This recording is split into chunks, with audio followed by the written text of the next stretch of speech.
Alright, so today we're going to be talking about projectiles in one dimension. The first thing I would say is it is key to remember that at your maximum height, your velocity is going to be 0. And that makes sense, right? If you're throwing an object up into the air, at the max height, it's going to momentarily stop moving upward, and then it's going to move back down, right? So that's kind of the conceptual understanding behind why your velocity at your maximum height is 0. So with that in mind, let's go to our first problem.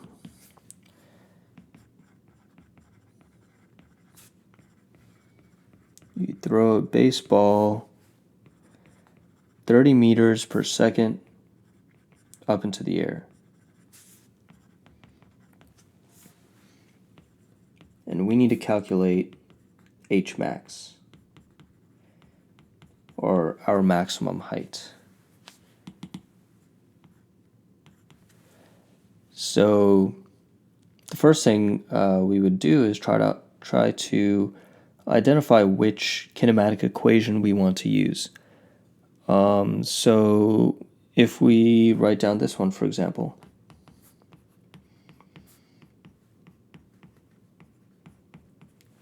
we should immediately note that this formula includes time, right? And we are not given that in the equation. So what if we try this one?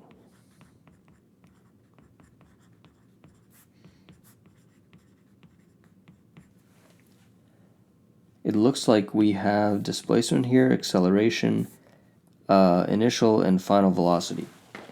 And in this case, since we're throwing it up into the air, we can replace this with delta y, but it would still be displacement. And that's just because I set my axis as y going this way and x going this way. So now we have the equation we're going to use. Let's go ahead and start plugging in our values. Remember that we said H max, at H max our velocity is going to be 0, right? So we know that our V final is 0. Our V initial is given in the problem. It's 30 meters per second. So in this case, our gravity value is going to be 9.81 meters per second squared because we are on Earth, and since I am deciding to set my axis this way, where positive is up and negative is down, then our gravity value is going to be negative because the force of gravity is pulling away from the positive end of our axis. And lastly, we're solving for delta y. So when you isolate y,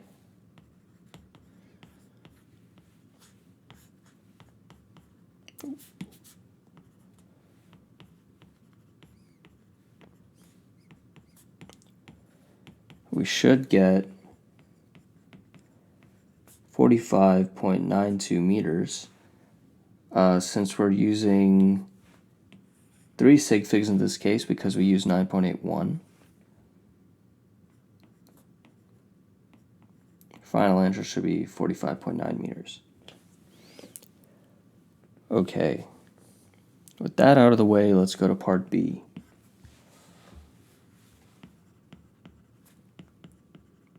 How long does it take to reach our maximum height?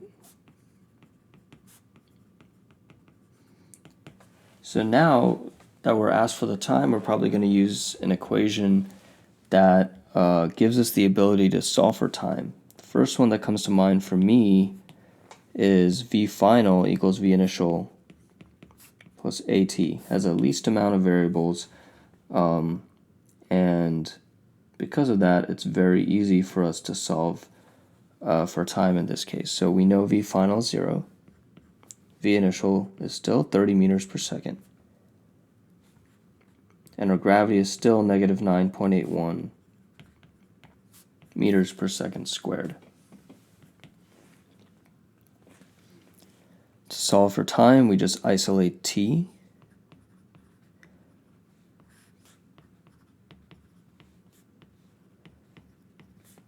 And we should get 3.06 seconds.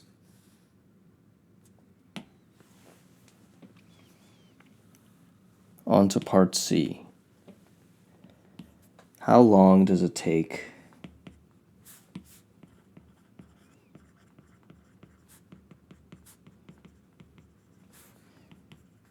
to reach 15 meters? So remember, the max height is 45.9 meters, so approximately a third of that height, we need to find out how long it takes to reach that distance. So in order to do that, we have to find a different v final, right? Because it's not reaching the maximum height, the velocity at the point that it's at 15 meters is not going to be 0. So the first step is to solve for v final.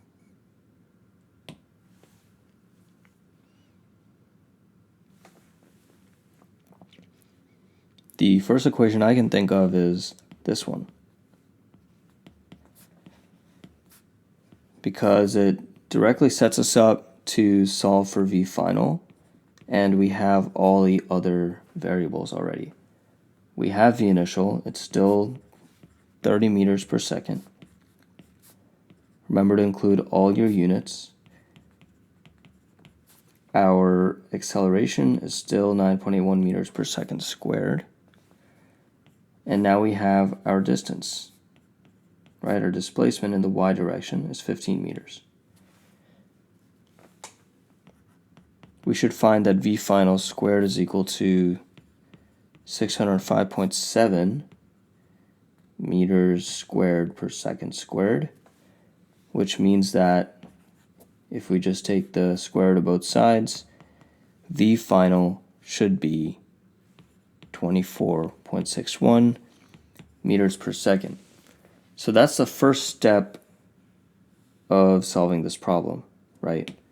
With that knowledge, we need to now plug that into a new equation in order to find the time it took for that to happen.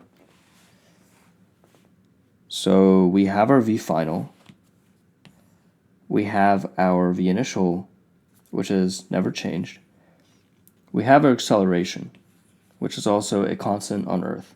So in order to find the time, we can easily use this equation, v final equals v initial plus at. Our new v final that we've solved for is 24.61 meters per second. V initial is still 30 meters per second. Let me move this. Gravity is negative 9.81 meters per second squared, and we have t. If you solve for that, t should equal 0.549 seconds.